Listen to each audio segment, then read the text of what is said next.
কৃষক কৃষি তার উন্নয়ন সব নিয়ে আমাদের এই আয়োজন।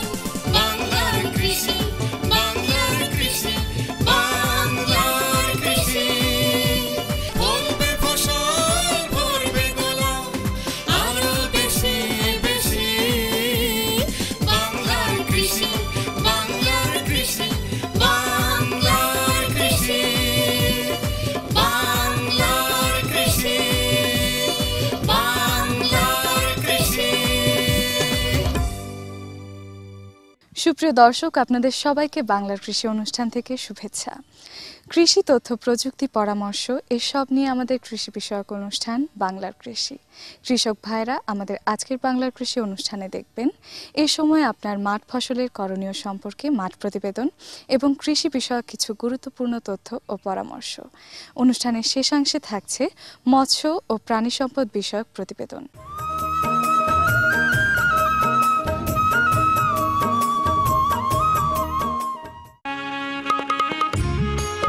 সোনার বাংলাদেশ এখন ডিজিটাল বাংলাদেশ। দেশের সকল সেক্টরে তথ্য প্রযুক্তির বিস্তার ঘটেছে।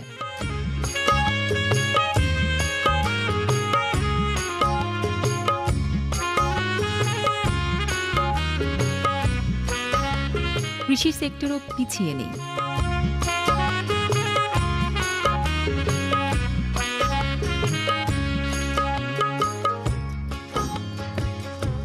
কৃষি সম্পর্কিত সকল তথ্য ও প্রযুক্তির সমন্বয়ে কৃষকের ডিজিটাল ঠিকানা শিরোনামে একটি সফটওয়্যার প্রস্তুত করা হয়েছে।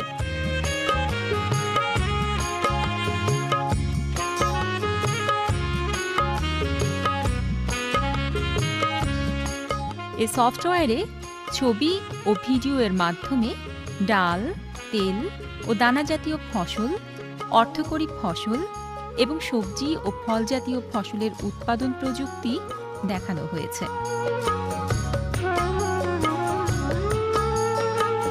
এসব ফসলের রোগ, পোকামাকড় দমন প্রযুক্তি সম্পর্কিত তথ্যাবলী সংযোজন করা হয়েছে।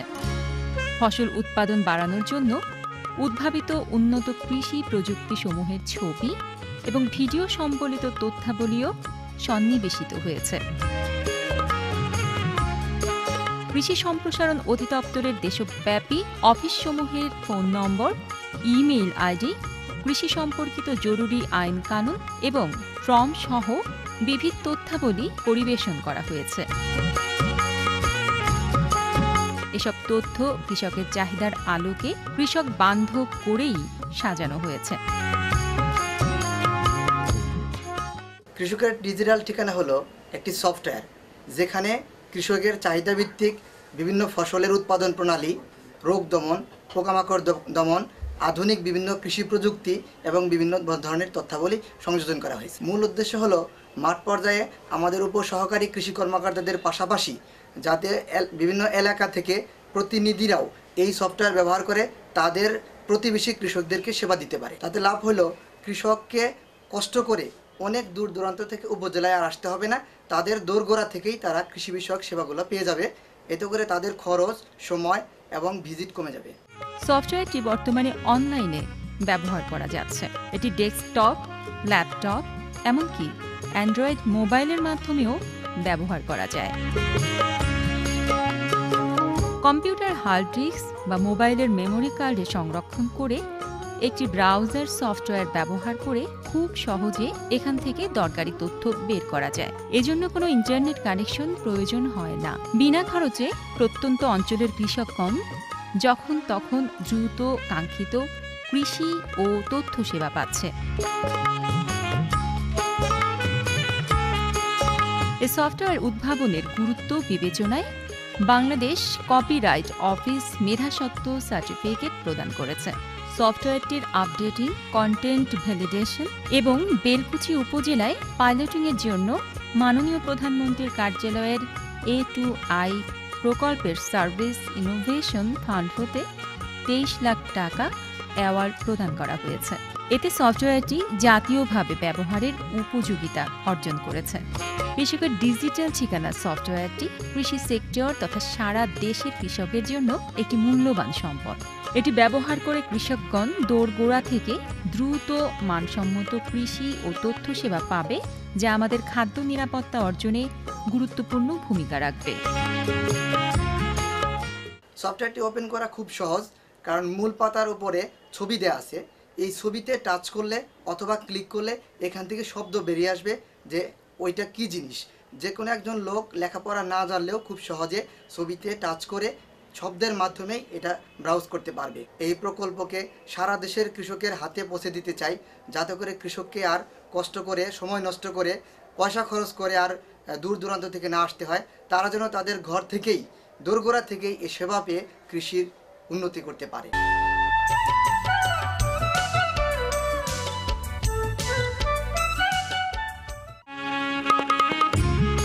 সাধারণত ভেজাল সার নিয়ে কৃষক ভাইয়েরা সব সময় শঙ্কিত থাকেন, কিন্তু তারা যদি এ বিষয়ে সতর্ক এবং সচেতন থাকেন, তবে তারা সারের ভেজাল শনাক্ত করার জন্য গবেষণাগারে যোগাযোগ করে নিজেরাই জেনে নিতে পারেন তাদের কী করণীয়।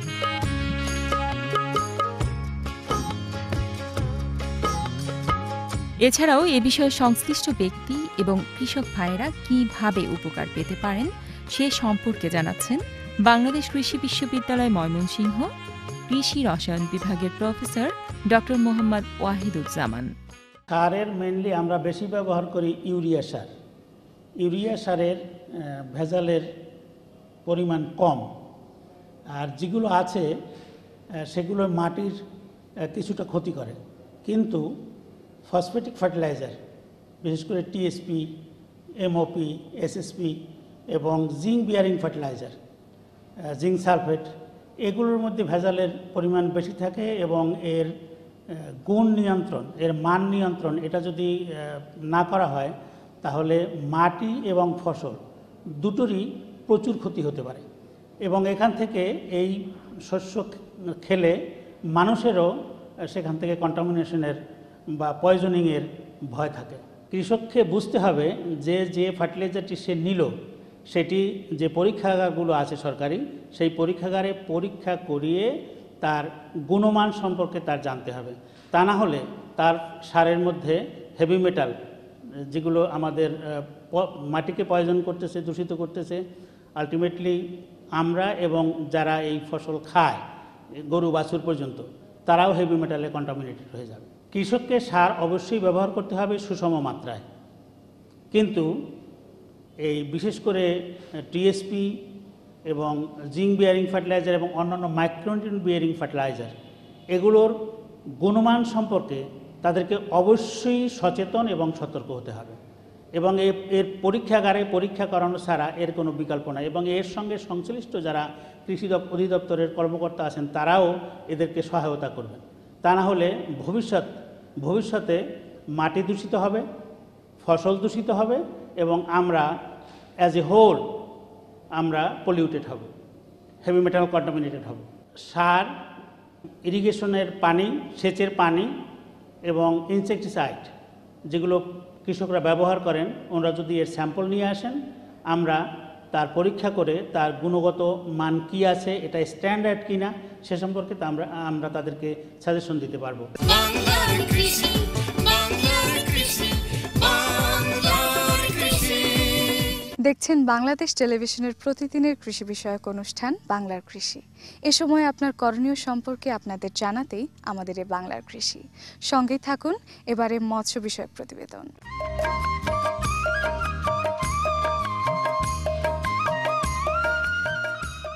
মৎস্য অভয়াশ্রম বলতে সাধারণত মৎস্য সংরক্ষণের ক্ষেত্রকে বোঝায়। মৎস্য অভয়াশ্রম প্রজননক্ষম মাছ রক্ষা পাবে এবং ছোট পোনা বড় হওয়ার সুযোগ পাবে, অর্থাৎ অভয়াশ্রম হল মাছের নিরাপদ আবাসস্থল। এই নিরাপদ আবাসস্থল বাঁশের বেষ্টনী, গাছের ডালপালা এবং কংক্রিটের পাইপ, হ্যাক্সোপড ইত্যাদি দ্বারা এমনভাবে নির্মাণ করা হয় যাতে মানুষ বা কোনো নৌযান প্রবেশ করতে না পারে, ফলে মাছ নির্বিঘ্নে অবস্থান করতে পারবে। এখানে মাছের পরবর্তী বংশবৃদ্ধি ও বিস্তার নির্বিঘ্নে করতে সকলেই মাছ ধরা থেকে বিরত থাকবে। অর্থাৎ মৎস্য অভয়াশ্রম হল মাছের বংশবৃদ্ধি ও নিরাপদ আশ্রয়ের জন্য একটি সংরক্ষিত আবাসস্থল, যেখানে মাছ ধরা সম্পূর্ণ নিষিদ্ধ। রুই, কাতল, বাটা, মিরকা, আপনার গ্লাস কাপ আছে, তারপরে আপনার মনে হয় সরপুটি আছে, বহু আইটেমের মাছ করছিলাম। আমি দীর্ঘ নিম্নে 20-22টি ট্রেনিং দিছি, অফিসে ট্রেনিং দিছি, নিমগাছি ট্রেনিং দিছি। তা আমি আজ 10-12 বছর হলে আমার এই পেশাই এই মাছ।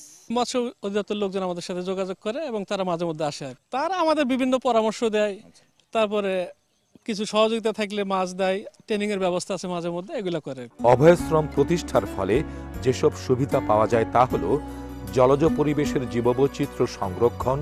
অভয়াশ্রম প্রতিষ্ঠার ফলে মাছ এবং অন্যান্য প্রাণী উদ্ভিদের জন্য স্থায়ী বা অস্থায়ীভাবে সংরক্ষিত থাকার সুযোগ সৃষ্টি হয়। প্রজননক্ষম মাছকে রক্ষার মাধ্যমে মাছের বংশবৃদ্ধি ও মজুদ বৃদ্ধিকরণ। অভয়াশ্রমে মাছ উন্মুক্ত স্থানে বেরিয়ে আসে এবং ডিম ছাড়ে, ডিম ফুটে।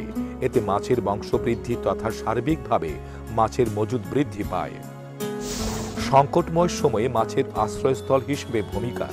নদী, বিল ও প্লাবনভূমিতে যখন অনবরত বিভিন্ন প্রকার জাল ও সরঞ্জাম দিয়ে মাছ আহরণ করা হয়, তখন অভয়াশ্রমই একমাত্র স্থান যেখানে প্রজননক্ষম মাছ নিরাপদ আশ্রয় গ্রহণ করে থাকে। বিলুপ্তপ্রায় মৎস্য প্রজাতি সংরক্ষণ। ইতিমধ্যেই বেশ কিছু মৎস্য প্রজাতি বিলুপ্ত হয়েছে এবং আরও অনেক প্রজাতি ঝুঁকির মধ্যে রয়েছে। অভয়াশ্রম প্রতিষ্ঠার ফলে এসব প্রজাতি বিলুপ্তির হাত থেকে রক্ষা পায়। বিলুপ্তপ্রায় মাছের খাদ্য উৎপাদনে সহায়তাকরণ। অভয়াশ্রম প্রতিষ্ঠার ফলে সেখানে বিভিন্ন প্রকার পেরিফাইটন, বিভিন্ন প্রকার শামুক, ঝিনুক, কীটপতঙ্গের লার্ভা ইত্যাদি এবং জলজ উদ্ভিদ মাছের খাদ্য হিসেবে জন্মায়। খাদ্যের নিরাপত্তা বিধানে অভয়াশ্রম। অভয়াশ্রমের মাছ আশেপাশের এলাকায় ছড়িয়ে মোট উৎপাদন বৃদ্ধি করে এবং খাদ্য নিরাপত্তা নিশ্চিতকরণে সহায়তা করে। কোনো জলাশয়কে সম্পূর্ণভাবে বা আংশিকভাবে অভয়াশ্রম হিসেবে ঘোষণা বা জলাশয়ের কোনো অংশে অভয়াশ্রম স্থাপন করা যত সহজ, তার চেয়ে কঠিন হল রক্ষণাবেক্ষণ এবং এর ব্যবস্থাপনা। তাই অভয়াশ্রম প্রতিষ্ঠার উদ্দেশ্য ও লক্ষ্য ব্যবস্থাপনা অত্যন্ত গুরুত্বপূর্ণ। এ যাবৎ এই প্রকল্পের মাধ্যমে 1045টি স্কিম আমরা বা পুকুর খনন করেছি। সরাসরি এর সাথে জড়িত 12,540 জন সুফলভোগী দ্বারা সুফল পেয়েছে এবং সেই সাথে সেই এলাকা যেখানে মাছের উৎপাদন মোটেই ছিল না, সেখানে দেশীয় জাতের মাছ প্রচুর পরিমাণে সে সকল পুকুরে চাষ হচ্ছে। তাদেরকে শুধু আমরা যে পুকুর কেটে দিচ্ছি তাই নয়, এই সমস্ত পুকুরের সাথে যারা জড়িত, যে সকল সুফলভোগীরা জড়িত, তাদেরকে আমরা প্রশিক্ষণও দিচ্ছি। আমাদের প্রকল্পের মাধ্যমে অন্য আরও একটি কাজ আমরা করে থাকি, সেটি হচ্ছে জাল বিনিময়। তাদেরকে আমরা মৎস্যবান্ধব জাল দিয়ে থাকি। এই কার্যক্রমের মাধ্যমে প্রায় 20,000 জেলে সরাসরি উপকৃত হয়েছেন। আশা করছি আমাদের 2016 সালের জুন পর্যন্ত এই প্রকল্পটি বাস্তবায়ন হবে।